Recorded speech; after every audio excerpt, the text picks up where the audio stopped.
नमस्कार दोस्तों, आप सबका स्वागत है आपके अपने YouTube channel Amar's academy easy way to learn. दोस्तों, आज काफी समय के बाद हम फिर एक बार आपके लिए एक बहुत ही बेहतरीन वीडियो लेकर आए हैं और इस वीडियो में हम लोग बात करने वाले हैं जो भी हमारे दोस्त यूपी टीजीटी पीजीटी मैथ से तैयारी कर रहे हैं उन सबके लिए वीडियो बहुत ही इम्पोर्टेंट होने वाला है। इसके अलावा दोस्तों, जो भी बच्चे हमारे एनडीए की तैयारी कर रहे हैं, न्यू न्यू जो भी 12th पास करके आए हैं, उनके लिए भी वीडियो काफी इम्पोर्टेंट है। वो भी इस वीडियो को लास्ट तक और ध्यान से देख सकते हैं। उनके भी एग्जाम में बहुत सारे अच्छे क्वेश्चंस यहाँ से पूछे जाते हैं। तो यहाँ पे हम लोग जो टॉपिक डिस्कस करेंगे दोस्तों, वो है ज्योमेट्री। ज्योमेट्री जो हमने अपनी क्लास 11 12th में पढ़ा था, वो ज्योमेट्री। तो ज्योमेट्री का जो टॉपिक है हमारे पास, general equation of second degree, इसके बारे में पढ़ेंगे, इस इक्वेशन को जानेंगे, समझेंगे और इसके बारे में थोड़ी सी जानकारी प्राप्त करेंगे। दोस्तों, वीडियो में हम शुरू करने से पहले एक बात आपको ध्यान से बता दें और उसको आप भी थोड़ा ध्यान रखिएगा कि इस वीडियो में हमारे पास 20 क्वेश्चंस है, 15 क्वेश्चंस जो भी हो सकेगा वो करा देंगे और साथ ही में हर एक क्वेश्चन से रिलेटेड हर एक टॉपिक, हर एक कॉन्सेप्ट वो आपको मिलेगा। आपको उस कॉन्सेप्ट को अच्छे से नोट करके लिखना है उस क्वेश्चंस के साथ में, ताकि जिससे आप क्वेश्चन जब करें तो आपको याद रहे कि क्वेश्चन में कौन सा कॉन्सेप्ट किस तरीके से अप्लाई किया गया है। सबसे जरूरी ये है, अन्यथा इस टॉपिक में ऐसी चीजें हैं कि आपको एक बार सारी थ्योरी कॉन्सेप्ट पढ़ा दिया जाए, उसके बाद क्वेश्चन लगाया जाए तो शायद आपको पीछे करना याद रहे कि हमें इस क्वेश्चन में करना क्या है। इसीलिए हमने यहाँ पे क्या किया है कि हर क्वेश्चन के साथ उसका कॉन्सेप्ट भी डिस्कस करते चलेंगे और उसको आप नोट करते चलेंगे। तो आगे बढ़ते हैं हम लोग।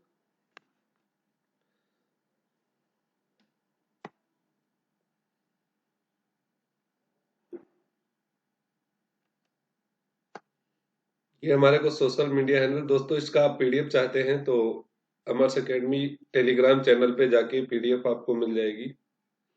यहाँ से आप पीडीएफ पा सकते हैं, डाउनलोड कर सकते हैं। इसके अलावा फेसबुक हमारा पेज अमर्स एकेडमी और इंस्टाग्राम आप जैसे चाहे वैसे कांटेक्ट कर सकते हैं।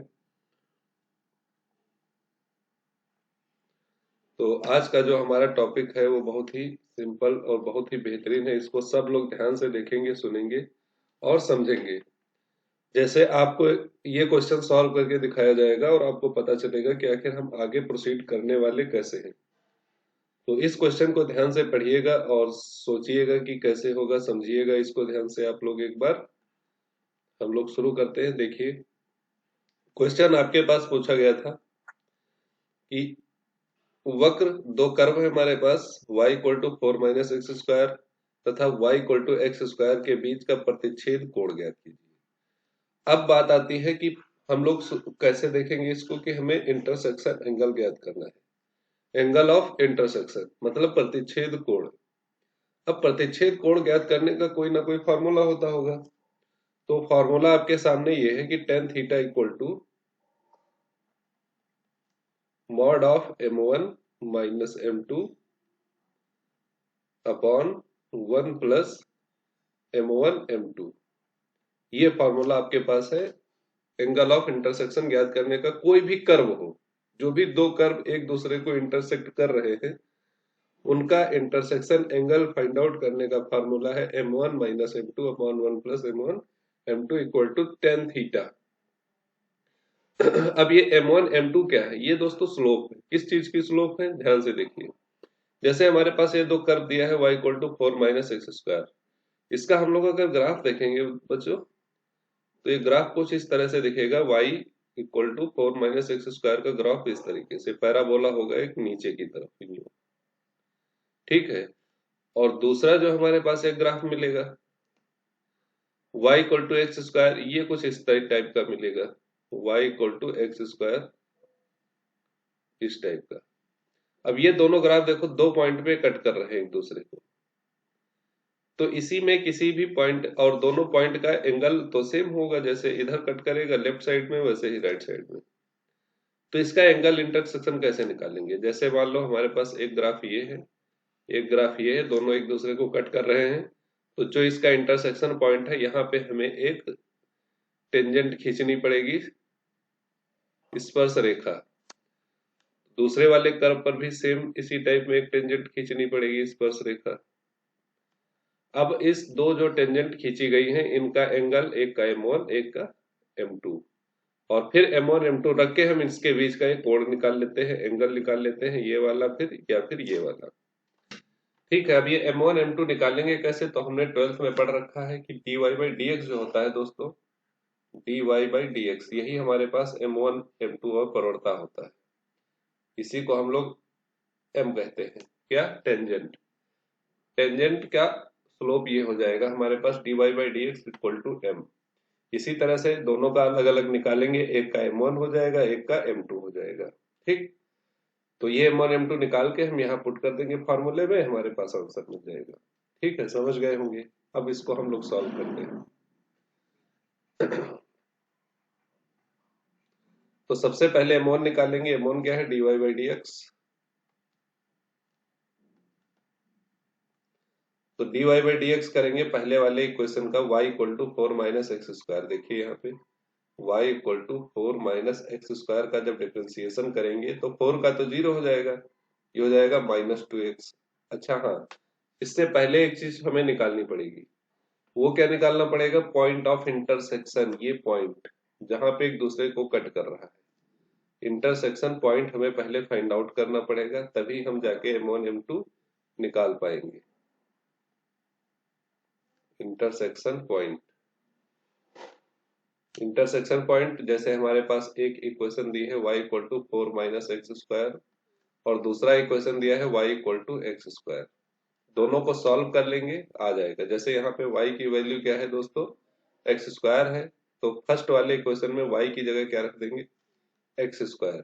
X square equal to 4 minus x square, x square एक साइड में लाएंगे तो 2x स्क्वायर इक्वल टू 4। तो यहाँ से हमारे पास x की वैल्यू आ जाएगी √2। इस x की वैल्यू को हम लोग सेकेंड इक्वेशन में रखेंगे, तो यहाँ से y की वैल्यू आ जाएगी √2 का स्क्वायर 2 होता है, तो y की वैल्यू मिल गई 2। तो x हो गया √2, y हो गया 2। अब हम M1 M2 निकालेंगे। जैसे डिफरेंशिएशन किया दोस्तों dy/dx, इसका क्या आया, ये ध्यान से देखिए, -2x, तो ये -2x आया। अब M1 निकालना है तो x का पॉइंट, x क्या निकल के आया है हमारे पास, √2, तो हो जाएगा -2 √2। इसी तरह से क्या किया हमने, M2 निकाला। M2 भी क्या होगा, dy/dx, सेकेंड इक्वेशन का dy/dx। और सेकेंड इक्वेशन का जब dy/dx करेंगे, यहाँ पे देख पा रहे होंगे आप y equal to x square लिखा हुआ है, तो इसका जैसे ही डिफरेंशिएशन करेंगे क्या आ जाएगा, 2x, और ये पॉइंट x की वैल्यू रख देंगे। अगर डिफरेंशिएशन में कहीं पे y आता तो हम 2 रखते, लेकिन x आ रहा है तो √2 रखेंगे, तो 2 √2 ये हो जाएगा। M1 M2 मिल गया हमें। अब क्या करेंगे, फॉर्मूले में M1 M2 रखेंगे और आंसर निकालेंगे। तो tan theta equal to M1 mod of M1 minus M2, मतलब 2 √2 माइनस, और एक माइनस पहले से है तो प्लस 2 √2, कोई भी आगे पीछे रख सकते हैं, मॉड लिखा हुआ है तो वैल्यू पॉजिटिव ही आएगी। तो 1 प्लस 2 √2 माइनस इंटू -2 √2, तो ऊपर दोस्तों 4 √2 हो जाएगा,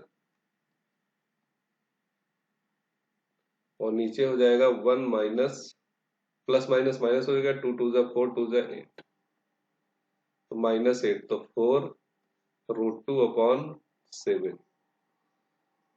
-7 आएगा, मॉड हटेगा वो प्लस हो जाएगा, ये मॉड लगभग पूरे पे है, तो tan थीटा बराबर हमारे पास आ जाएगा 4 √2 अपॉन 7। तो ऑप्शन नंबर ए इसका करेक्ट आंसर हो जाएगा, 4 √2 अपॉन 7। बस सिंपल सा है। सबसे पहले इंटरसेक्शन पॉइंट निकालना है, उसके बाद dy/dx निकाल के M1 M2 फाइंड आउट कर लेना है, फॉर्मूले में रख देना है, और हमारे पास क्या होगा, उसका इंटरसेक्शन जो एंगल होगा वो आ जाएगा। नेक्स्ट क्वेश्चन पे आते हैं। इन सब का पीडीएफ आपको मिल जाएगा टेलीग्राम चैनल पे। इसको करिए, आप ध्यान से देखिए, समझिए क्या है। अब इसको हम लोग समझते हैं और बहुत ही अच्छे तरीके से, दो तरीके समझेंगे, जो भी आपको अच्छा लगता है वो आप अप्लाई करिएगा। तो यहाँ पे आपको दिया गया है एक इक्वेशन और पूछा गया है कि ये जो इक्वेशन है ये किस चीज को रिप्रेजेंट करता है। A circle, a hyperbola, ellipse and a pair of perpendicular straight lines।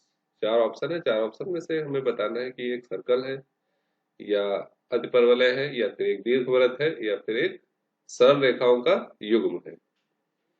तो जनरल इक्वेशन जो हमारे पास होती है दोस्तों वो होती है ax square plus 2hxy plus by square plus 2gx plus 2fy plus c equal to 0। ये हमारे पास होती है जनरल इक्वेशन सेकेंड डिग्री की। ax square plus 2hxy plus by square plus 2gx plus 2fy plus c equal to 0। अब यही हमें दिया हुआ है 6x square minus 5xy minus 6y square plus 14x plus 5y plus 4 equal to 0। अब यहाँ पे हमें कंपेयर करना है इन दोनों इक्वेशंस को। कंपेयर करके मतलब a B c f g h की वैल्यू निकालनी है। ए बी सी और एफ जी एच। दोस्तों एक्स स्क्वायर का गुणांक यहाँ पे ए है, यहाँ पे क्या है 6 है, तो ए इक्वल टू क्या हो गया 6।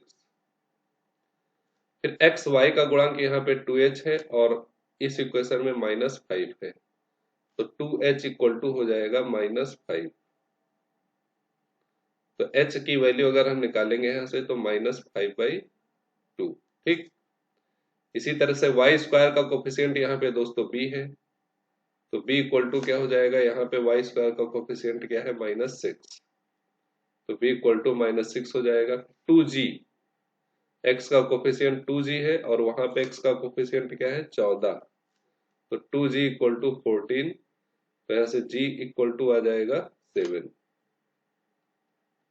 ठीक, उसके बाद 2fy मतलब 2f, f की वैल्यू यहाँ पे क्या है 5, तो f की वैल्यू आ जाएगी हमारे पास 5/2 और c इक्वल टू लास्ट में क्या दिया है 4।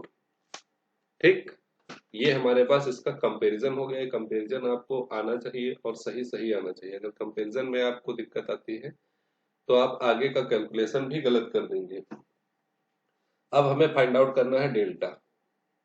डेल्टा फाइंड आउट करना है और उसी से पता चल जाएगा कि ये क्या है, वृत्त है, परवलय है, दीर्घवृत्त है या फिर स्ट्रेट लाइन। तो डेल्टा क्या होता है, A B c plus 2f g h minus A f square minus b ji square minus C H square.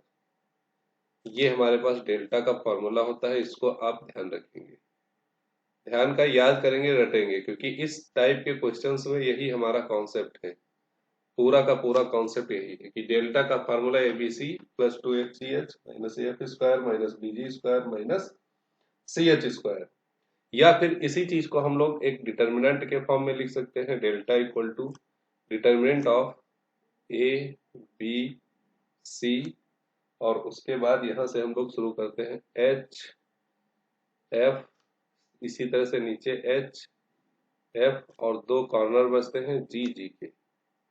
ये डिटरमिनेंट अगर आप सॉल्व कर लेते हैं तो बहुत ही जल्दी इसका आंसर निकाल लेंगे।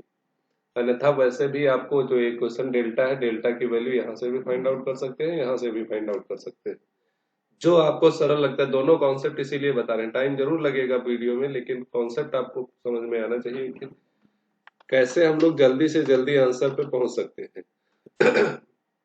तो अगर मेरा पर्सनल मानना है कि हम लोग इसको डिटर्मिनेंट की सहायता से जल्दी सॉल्व कर सकते हैं।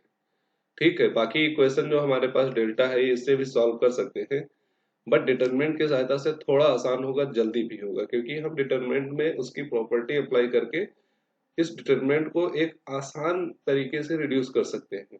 चलिए देखते हैं, ये क्वेश्चन करते हैं, फिर आपको खुद रियलाइज होगा, एहसास होगा कि आखिर हम डिटर्मिनेंट से जल्दी कैसे कर पाएंगे। सारी वैल्यू आपको दिया है ए बी सी, तो ए बी सी पूरा हम लाइन से लिखते हैं। ए हमारे पास 6 है, और h हमारे पास -5/2 है। उसके बाद g दोस्तों हमारे पास क्या है, 7 है। नेक्स्ट h हमारे पास -5/2 है और b हमारे पास दोस्तों -6 है। f क्या है, f है 5/2। नेक्स्ट हमारे पास दोस्तों g हमारे पास क्या दिया हुआ है, 7 दिया हुआ है। आप ध्यान से देखते जाइए, अपनी कॉपी पे भी करते जाइए। उसके बाद f की वैल्यू 5/2 है और अगला हमारे पास बचता है c की वैल्यू क्या है, 4 है। अब इस डिटरमिनेंट को सॉल्व करने का सबसे तरीका, अब यहाँ पे देखो बटे में 2 आ रहा है, कहीं बटे में 3 आएगा, कहीं 4 आ सकता है। तो क्या करना है, सारे के सारे एलिमेंट को 2 से मल्टीप्लाई कर दो। जब सभी एलिमेंट को 2 से मल्टीप्लाई करोगे, डेल्टा इक्वल टू क्या आ जाएगा हमारे पास, ये 12 आ जाएगा, ये -5 बचेगा, ये 14 हो जाएगा, ये -5 बचेगा, ये -12 हो जाएगा, ये 5 बचेगा, ये 14 हो जाएगा, ये 5 बचेगा, ये 8 हो जाएगा। 2 से मल्टीप्लाई कर दिया तो डिवीजन वाली चीजें हट गई है, तो अब हमें थोड़ा अच्छा दिख रहा है। अब इसको हम रिड्यूस कर लेंगे।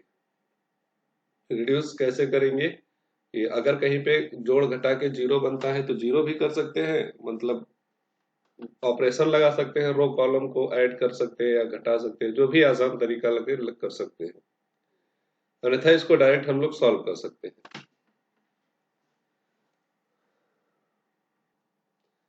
तो ये डिटरमिनेंट ऐसे हमें सॉल्व करना है। अब इस इक्वेशन को भी देख लेते हैं कि इसमें हम कैसे सॉल्व करेंगे, क्योंकि हमें अभी दोनों चीजें सीख के चलनी है और जो हमें आसान दिखता है एग्जाम में वो हम अप्लाई करेंगे, ठीक है।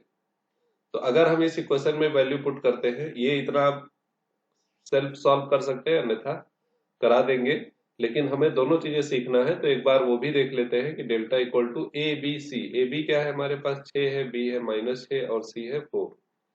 तो 6 छक्का 36 और 36 गुणे 4 हमारे पास माइनस का 144 ये हो जाएगा, ठीक है। उसके आगे हम 2f(g)(h) पे जाते हैं। 2 इंटू एफ क्या है हमारे पास, एफ बच्चों है 5/2 और जी है 7 और एच है -5/2 minus A f square a हमारे पास 6 है, एफ का स्क्वायर हो जाएगा f 25/2, 25/4 a f square minus bg square. B हमारे पास दोस्तों -6 है तो +6 हो जाएगा और जी 7 है, 7 का स्क्वायर 49 माइनस सी(h)स्क्वायर, सी है 4, एच क्या है हमारे पास 5/2 तो 25/4 इसका स्क्वायर हो जाएगा। 4 4 कैंसिल आउट हो जाएगा यहाँ से और यहाँ से 2 2 एक कैंसिल आउट हो जाएगा। तो 144 आ गया था, ये आ जाएगा हमारे पास 5 सत्ते 35 और 35 पंचे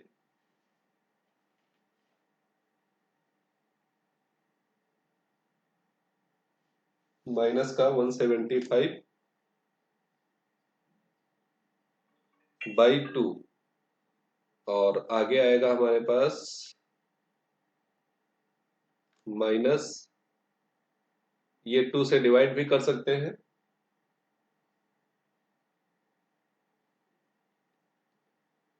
25 गुणे 6 150/4। उसके आगे 6 गुणे 49 हमारे पास क्या आ जाएगा प्लस का, 6 गुणे 49 294, ठीक है। इसका मल्टीप्लाई करेंगे और लास्ट में हमारे पास क्या बचा था, माइनस का 20। अब -25 और -144 ये दोनों ऐड करेंगे तो हमारे पास आ जाएगा 5 4 9 9 2 4 2 6 169 माइनस का, ठीक, प्लस 294 है, 294 और ये दोनों चीजें हैं, ये 175/2 माइनस 150/4।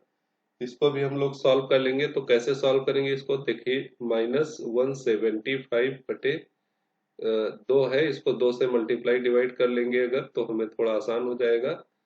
तो ये हो जाएगा हमारे पास 2 पंचे 10, 2 सत्ते 14,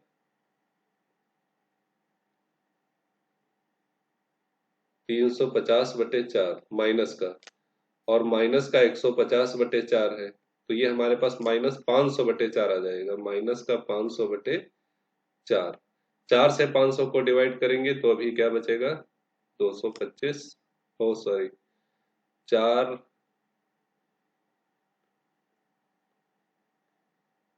कम 4, और 4 दूनी 8, 4 125। यहाँ पे 169 माइनस 294 करेंगे, यहाँ पे बचेगा प्लस का 125, माइनस 125, और ये आ जाएगा 0। मतलब हमारे पास डेल्टा की वैल्यू क्या आ गई, 0 आ गई। अब डेल्टा अगर 0 है तो उसके लिए क्या था, pair of straight line, pair of straight line, तो option number D.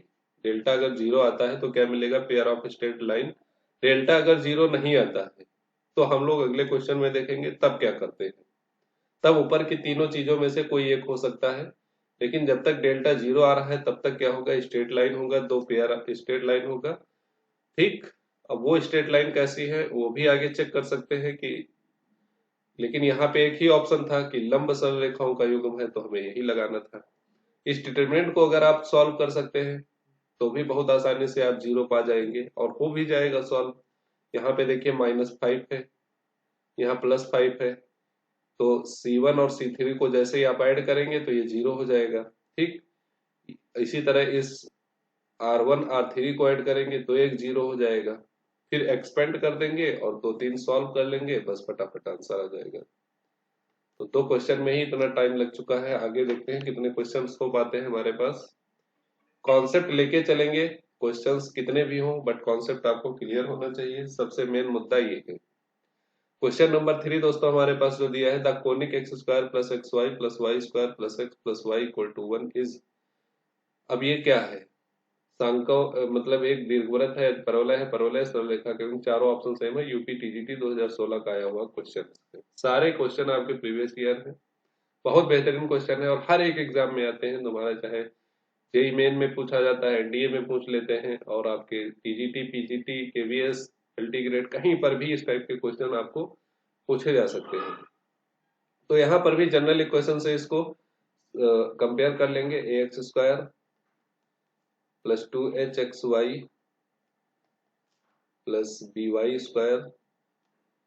+ 2gx + 2fy + c = 0। तो यहाँ पे इक्वेशन है x² + xy + y² + x + y और -1 = 0। 1 को लेफ्ट साइड में कर लेंगे, कंपेयर करेंगे। a की वैल्यू 1, h की वैल्यू 1/2 होगी क्योंकि यहाँ पे 1 है और ये 2 है, 2h होता है तो 1/2। b की वैल्यू 1 और g की वैल्यू 1/2, f की वैल्यू भी 1/2 और c की वैल्यू -1। डेल्टा निकाल लेंगे इसका, डिटरमिनेंट ए बी सी, या फॉर्मूला लगा सकते हैं, कोई दिक्कत नहीं है, जो भी आपको अच्छा लगता है वो लगाइए। A B c + 2 f g h -af² -bg² -ch²।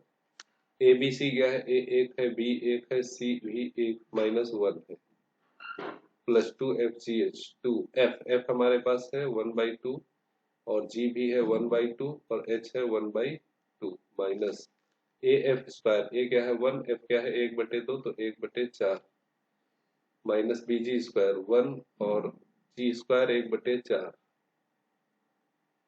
CH², C -1 है तो ये प्लस हो जाएगा, +1 × h² 1/4। तो एक प्लस का है एक माइनस का है तो कट जाएगा सीधे, यहाँ बचेगा -1 प्लस एक 2 यहाँ से कैंसिल हो जाएगा तो +1/4 और -1/4, ये प्लस माइनस कट जाएगा, बचेगा -1। तो डेल्टा की वैल्यू क्या आ गई, -1, जो कि नॉट इक्वल टू 0 है। अब दोस्तों डेल्टा नॉट इक्वल टू अगर 0 है तो हमें क्या फाइंड आउट करना पड़ेगा, तो फाइंड आउट करना पड़ेगा डिस्क्रिमिनेंट। डिस्क्रिमिनेंट, ठीक, वो क्या होता है, h² - ab। H square minus A B.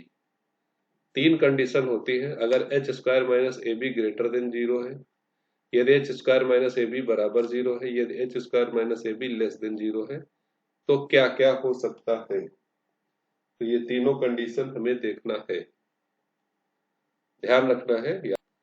तो एच स्क्वायर माइनस ए बी ग्रेटर देन 0 है तो ये बनेगा हाइपरबोला। हाइपरबोला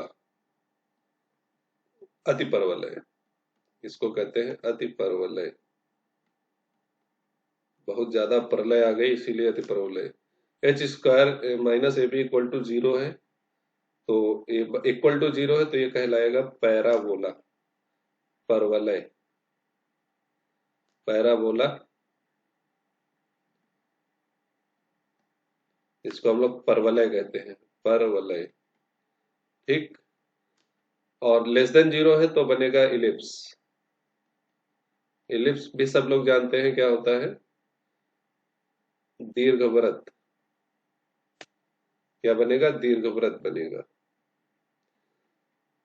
ये तीन कंडीशन हमें चेक करनी पड़ेगी, कब, जब डेल्टा नॉट इक्वल टू 0 आएगा तब। अगर डेल्टा इक्वल टू 0 आ जाता है तो पेयर ऑफ स्ट्रेट लाइन, सीधी बात, काम खत्म। अब ये डिस्क्रिमिनेंट हमें निकालना पड़ेगा एच स्क्वायर माइनस ए बी, और इसको देखना पड़ेगा ये कैसा आता है।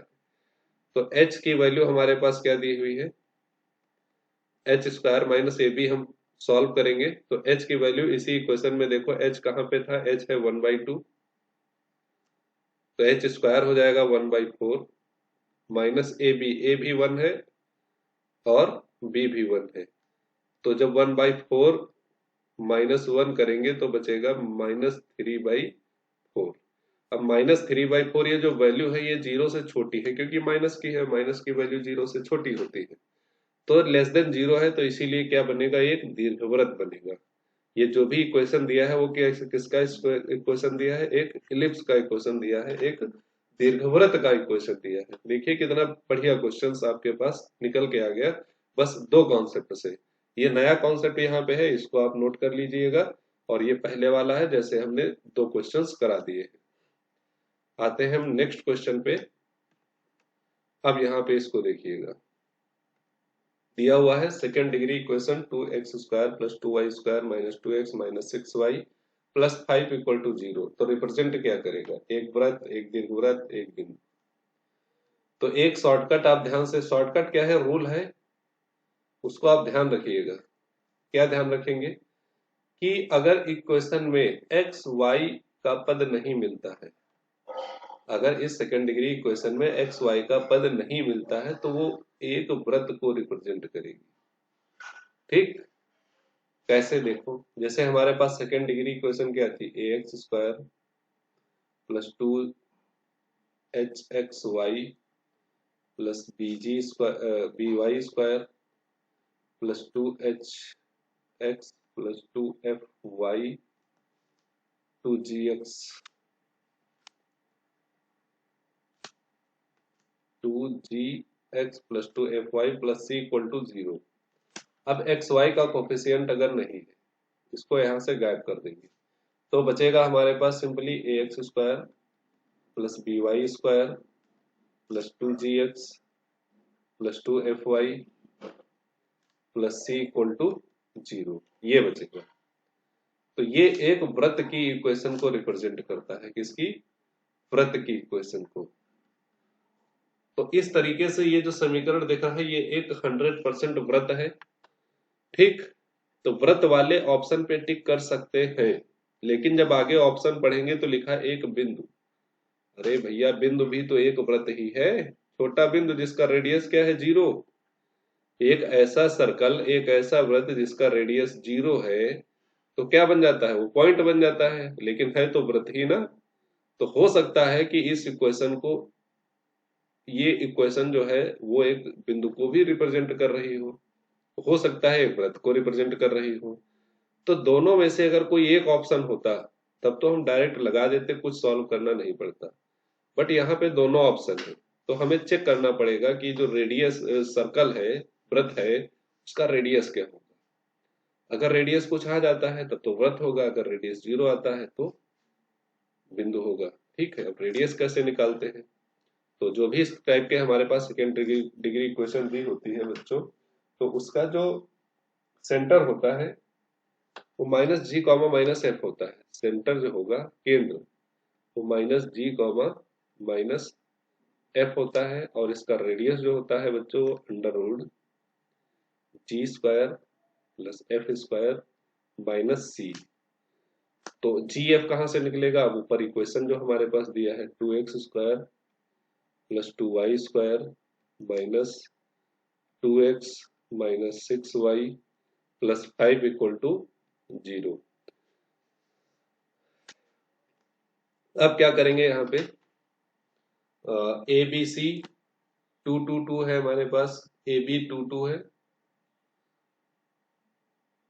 एक काम और कर सकते हैं कि इस इक्वेशन को हम लोग क्या करेंगे, सिंपल कन्वर्ट कर लेंगे 2 से डिवाइड करके। ठीक, 2 से डिवाइड कर लेंगे तो हमारे पास ये हो जाएगा कि ये पूरा सर्कल का इक्वेशन, यहाँ पे एक्स स्क्वायर और वाई स्क्वायर का कोफिशिएंट 1 है तो सेम, ए बराबर बी तो है, लेकिन 1 भी हो जाए तो और अच्छा रहता है। तो इसको क्या करेंगे, 2 से डिवाइड कर देंगे एक बार, कंपेयर करने में भी आसानी रहेगी। तो हमारे पास आएगा x² plus y² minus x minus 3y plus 5/2। तो g मिल गया -1 और f मिल गया -3 और c मिल गया 5/2। उठा के रेडियस निकालो, r बराबर under root G square plus F square मतलब 1 का स्क्वायर प्लस 3 का स्क्वायर 9 माइनस सी मतलब 5/2। तो 9 1 10 माइनस 5/2 5/2 प्लस 5/2। यहाँ पे एक चीज देखिएगा, ए बराबर बी बराबर क्या होना चाहिए, 1। ए और बी 1 ही होना चाहिए, तो 1 तो कर ही लिया हमने। अब कंपेयर करेंगे तो समझ लीजिए पूरी कहानी, ए बराबर बी बराबर 1 होना चाहिए। कहाँ पे? इस इक्वेशन में, जो भी सर्कल की इक्वेशन, ये ए और बी बराबर होने चाहिए और 1 होना चाहिए। उसके बाद ये पूरा 2gx plus 2fy plus c equal to 0 होता है। तो यहाँ पे g जब कंपेयर करेंगे तो 2g बराबर -1, तो g बराबर 1/2, 2f बराबर -3, तो ये 2 लगाना भूल गए थे, इसकी वजह से r बराबर क्या हो जाएगा, under root G square plus F square मतलब g का स्क्वायर 1/4, f का स्क्वायर 9/4 और माइनस 5/2। तो यहाँ पे 5/4 मिलेगा, सॉरी 10/4 माइनस 5/2। तो 2 से डिवाइड कर लेंगे, 2 2 जा 4, 2 5 जा 10, और ये पूरा कैंसिल आउट होके आ जाएगा 0। तो r की वैल्यू मिल गई 0। इसलिए ऐसा वृत्त जिसका रेडियस 0 हो तो उसको हम लोग क्या कहते हैं, पॉइंट कहते हैं। ऑप्शन नंबर सी इसका करेक्ट आंसर होगा। बहुत ही सिंपल और बहुत ही बेहतरीन, बहुत अच्छे कॉन्सेप्ट वाला क्वेश्चन है। इसको नोट करके रखिएगा, आपके एग्जाम टाइम में रिवीजन के समय बहुत ही इंपॉर्टेंट होने वाले हैं ये सारी चीजें। नेक्स्ट क्वेश्चन पे आएंगे हम लोग, क्वेश्चन नंबर 5। तो यहाँ पे दोस्तों दिया हुआ है कि if the equation 3x² plus 7xy plus 2y² plus 5x 5y plus k equal to 0 represent a pair of straight line, then the value of k। ये समीकरण इतना इतना इतना एक सरल रेखा युग्म को प्रदर्शित करता है, तो k का मान क्या होगा? दोस्तों कुछ नहीं, सिंपल सरल रेखा युग्म को प्रदर्शित करता है तो डेल्टा इक्वल टू क्या होगा, 0। अब डेल्टा क्या होता है, A B C minus A F G, वही G X H X Y और बी जी square minus C H square minus, चाहे तो डिटरमिनेंट से निकाल सकते हैं, चाहे तो हम समीकरण से निकाल सकते हैं। फर्स्ट पहले हम एक कंपेरिजन कर लेते हैं। इक्वेशन दिया है 3x² 7xy plus 2y² plus 5x plus 5y plus k equal to 0। तो a की वैल्यू क्या हो जाएगी, 3, b की वैल्यू 2, h की वैल्यू होगी दोस्तों 7/2 और g की वैल्यू 5/2 और f की वैल्यू 5/2 और c की वैल्यू k। यही c की वैल्यू निकालनी है हमें, k का मान निकालना है। तो जैसे चाहे वैसे कर सकते हैं, दोनों तरीके आसान हैं। डिटरमिनेंट से भी कर सकते हैं और वैसे भी कर सकते हैं। तो चलिए इसको डिटरमिनेंट से सॉल्व करते हैं। A B c, a B C के बाद H F g, H F G, इसको याद रखेंगे। इसको 0 के बराबर लाना है। तो डेल्टा क्या हो जाएगा हमारे पास, ए क्या है हमारे पास 3, एच क्या है 7/2 और जी है 5/2। उसके बाद सेकंड रो में एच है 7/2 और बी क्या है, बी है 2। नेक्स्ट हमारे पास एफ क्या है, एफ है 5/2। उसके बाद आते हैं थर्ड रो में जी, जी हमारे पास 5/2, एफ है 7/2 और सी है के। इसको पहले 2 से मल्टीप्लाई कर दो सबको, तो 6 7 5 7 4 5, जिनके बटे में 2 है वो सब कैंसिल हो जाएगा, 5 7 2 के। ठीक, अब क्या करो, फर्स्ट रो में से सेकंड रो माइनस कर दो। तो जैसे ये फर्स्ट रो में से सेकंड रो माइनस करेंगे तो 6 में से 7 घटाएंगे -1 बचेगा, 7 में से 4 घटाएंगे 3 बचेगा, 5 में से 5 घटाएंगे 0 बचेगा। फिर बाकी सेम रखते हैं, क्योंकि 0 मिल नहीं रहा है तो घटाने का जोड़ने का कोई मतलब नहीं मिलता है। 5 7 2 के। अब कोई भी 0 बन नहीं रहा है तो इसके लिए हम लोग एक्सपेंड कर देंगे इस रो के अलोंग। ये वाली जो कॉलम है हमारे पास, ये वाला, इसके अलोंग एक्सपेंड कर देंगे, क्योंकि यहाँ पे एक 0 है, या किसी के अलोंग कर दो कोई फर्क नहीं पड़ता है, बस जल्दी हो जाएगा। 0 है तो 2 के अलोंग करना पड़ेगा बस। तो ये प्लस होगा, ये माइनस होगा, ये प्लस होगा।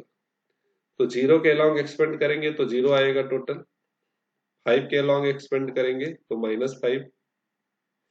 और ये रो कॉलम तो 7 एकम 7 माइनस और 5 दिया 15, 15 7 22, माइनस का 22 आएगा। फिर प्लस 2 के अलोंग एक्सपेंड कर देंगे इसको ऐसे, तो 4 एकम 4 माइनस का और 7 दिया 21, -4 और -21, माइनस का 25 इक्वल टू 0 लाना है। तो यहाँ पे माइनस माइनस प्लस, 22 पंचे 110 प्लस 110 -50 के इक्वल टू 0। तो उधर ले जाएंगे तो 110 इक्वल टू 50 के हो जाएगा। 50, यहाँ कैलकुलेशन में कोई समस्या आ रही है, इसको देखते हैं हम लोग। यहाँ पे थोड़ा सा कैलकुलेशन मिस्टेक दिख रहा है आपको, तो इसको दोबारा करके देखते हैं। आप अपना कैलकुलेट करिए, फटाफट बताइए कि के की वैल्यू क्या आ रही है। चलिए जल्दी फटाफट सब लोग करेंगे और के की वैल्यू फाइंड आउट करके बताएंगे क्या आएगा आंसर। यहाँ कैलकुलेशन में मिस्टेक दिख रहा है, इसकी वजह से हम लोग दोबारा सॉल्व कर रहे हैं। ये जो हमारे पास डिटर्मिनेंट आया है, इसको हम डायरेक्ट अगर सॉल्व करते हैं तो डायरेक्ट आंसर आ जाएगा। कोई ऑपरेशन लगाने की इतनी खास जरूरत भी नहीं पड़ती है। फिलहाल जितना आसान आप हो सकता है कर सकते हैं। अगर इस डिटरमिनेंट को हम डायरेक्ट सॉल्व करते हैं, एक्सपेंड कर देते हैं प्लस माइनस प्लस इस टाइप से, तो 6 के अलोंग एक्सपेंड करेंगे तो हमारे पास 4 दूनी 8 के और माइनस 5 सत्ते 35 और -7, इसके अलोंग एक्सपेंड करेंगे तो 14 के -25, फिर लास्ट बस 5 के अलोंग एक्सपेंड करेंगे तो 49 -20, ये हमारे पास आएगा। डिटरमिनेंट सॉल्व करना तो सबको आता होगा, आप टीजीटी की तैयारी कर रहे हैं इतना तो आता है। 6 48 48 के 35 गुणे 6 तो 210 आ जाएगा ये, -14 सत्ते 98 के और 7 का गुणा 125 से करेंगे माइनस का 175, वो माइनस माइनस प्लस 175 हो जाएगा, +5। यहाँ पे माइनस कर लेंगे दोस्तों, 49 में से 20 जाएगा 29 बचेगा, 29 में 5 का मल्टीप्लाई करेंगे तो 29 2 2 9 5 9 35 135 आ जाएगा इक्वल टू 0। तो 48 के 49 के माइनस का यहाँ पे बचेगा 50 के, और बाकी है हमारे पास दोस्तों 175 प्लस 135, तो 5 5 10 और 7 3 10 11 और 210, 310 आ जाएगा, -210 और प्लस 310। तो इसको जब आगे हम लोग प्रोसीड करेंगे तो माइनस का 50 के और इक्वल टू यहाँ पे बचेगा प्लस का 100, तो उधर जाएगा माइनस का 100, माइनस माइनस कैंसिल आउट हो जाएगा, 50 के है सॉरी ये, तो के की वैल्यू क्या आ जाएगी 2। ये हमारे पास इसका आंसर हो जाएगा के इक्वल टू 2। तो ये हमारे पास इसका बहुत ही बेहतरीन आंसर मिला है। आप डायरेक्ट उस इक्वेशन का भी यूज करके कर सकते हैं, a B c plus 2gx 2h f g y, पूरा इक्वेशन जो कराया था वो आप वहां पे हर एक वैल्यू को पुट करके सॉल्व करके के की वैल्यू फटाफट निकाल सकते हैं। जो भी आपको आसान लगता है वो कर सकते हैं। तो वीडियो काफी लंबा हो चुका है आज के लिए, 5 क्वेश्चन और बेहतरीन क्वेश्चन। वीडियो कैसा लगा है इसको आप कमेंट करके जरूर बताएंगे। तो नेक्स्ट ही आगे जल्द ही मिलते हैं हम अगले क्वेश्चंस की तरफ, जो क्वेश्चन नंबर 6 से शुरू होंगे, और वहां पर भी नए नए कॉन्सेप्ट आपको हर एक क्वेश्चन में सीखने को मिलेगा। तो बने रहिएगा, लगातार आपको वीडियो मिलते रहेंगे, और मिलते हैं हम लोग अगली क्लास में। तब तक सभी दोस्तों को बाय बाय।